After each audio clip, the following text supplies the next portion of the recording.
Pwede bang sagutin na rin muna niya sa kung maaari? Bakit nila inupuan ng 2 buwan ito?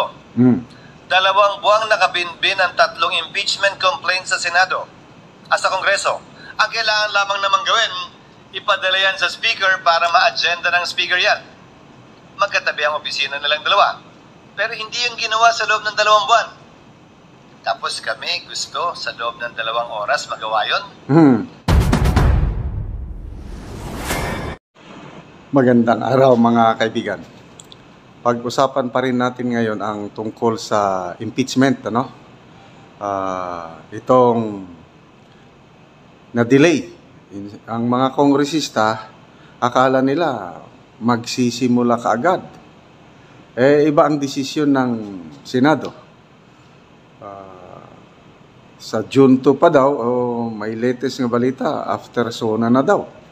Don't know anong mangyayari. Kaya nagkakaroon na ngayon ng friction between the congressmen, House at saka Senado. Kaya ito, nagpahayag si Senator Escudero na paliwanag nila. Bakit na-delay? Bakit inupuan ninyo? Ganun. Ito, pakinggan natin ang pahayag ni Senator Escudero. Post ito ng Abante News Online. Pwede bang sagutin na rin muna niya sa kung maaari? Bakit nila inupuan ng 2 buwan ito? 2 buwang nakabinbin ang 3 impeachment complaints sa Senado at sa Kongreso. Ang kailangan lamang naman gawin, ipadala yan sa Speaker para ma-agenda ng Speaker yan.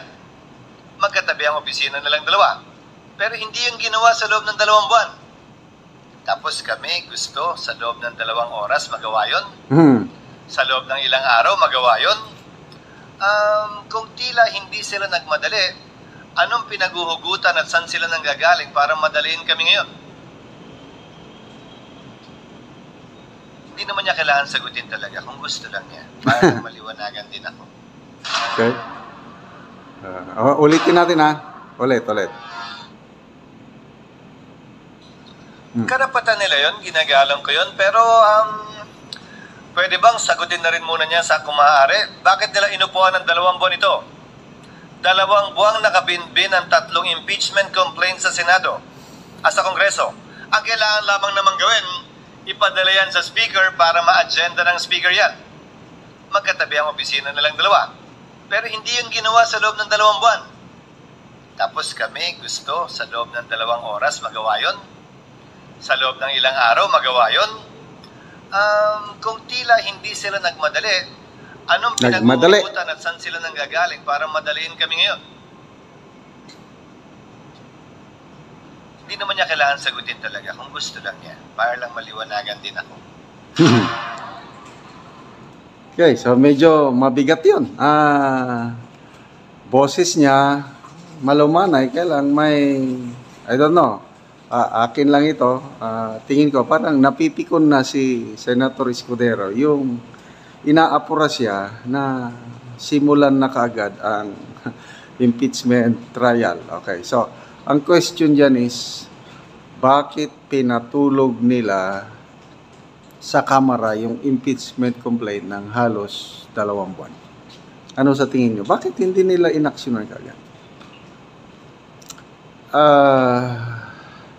Hindi kaya nang dahil sa rally ng Iglesia ni Cristo at medyo natakot ang mga kongresista sa pagpirma dahil nanganganib ang re-election bid, yung mga magre-re-election, dahil malaki ang boto ng Iglesia ni Cristo. Ang alam ko is hindi na talaga uusad ang impeachment complaint habang papalapit ang eleksyon. Inaasahan ko is gagalaw na lang yung impeachment na yan after the election. Yun ang tingin ko. Kasi si Congressman Abante mismo na nagsabi na nag-usap-usap na sila at wala mo nang usaping impeachment. So, yun na. Tumahimik ang impeachment. Tapos, bigla na lang, nagulantang ang sambayan ng Pilipino, February 5, isang araw lang. Nako, daming pumerma. 215. May humabol pa na 25. So, naging 240.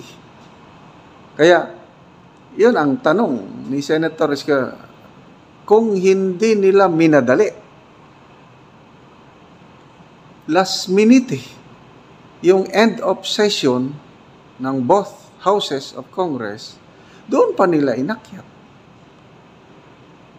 So, akala ng mga kongresista siguro, House Secretary General, na pag-submit nila yung articles of impeachment, idediretso kagad sa plenary at pag-usapan.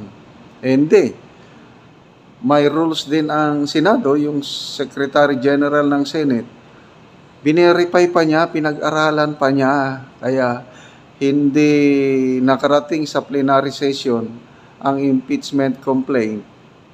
Nag-adjourn na ang ano. So, yun ang dahilan. Kaya ito, nagka-buhol-buhol na itong ano. Although may mga nababasa akong post, parang sinadya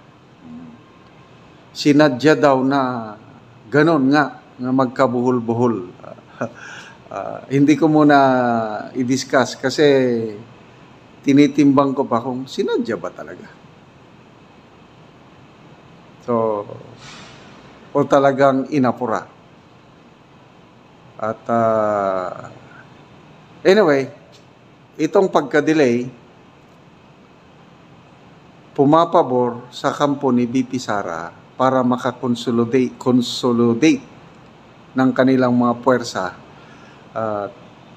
Tayo ring mga mamamayan makapag-reflect, makapag-muni-muni ano ang dapat nating gawin, lalo na nalalapit ang eleksyon. Okay? So, nagbago na ang landscape ngayon, lalo na sa senatorial race. Nako, tingin ko lumalakas ang line-up ng PDP laban, yung ini-endorso ni PRRD, lumalakas kasi ang battle cry na ngayon is iboto natin ang mga in-endorse. Lahat iboto natin in-endorse ni PRRD para pagdating sa impeachment complaint, mayroong tutulong kay BP Sara sa Senado. Yun ngayon. So, pumapabor ito sa Duterte camp. Anyway, mga kaibigan, salamat po sa inyong palaging panonood sa ating channel. Ang ating income dito is tinutulong natin sa Talandig Tribe sa Bukidnon, housing project at saka Lakatan livelihood project. Kaya panoorin nyo ang video na ito, kasama kayo sa pagtulong sa tribong Talandig.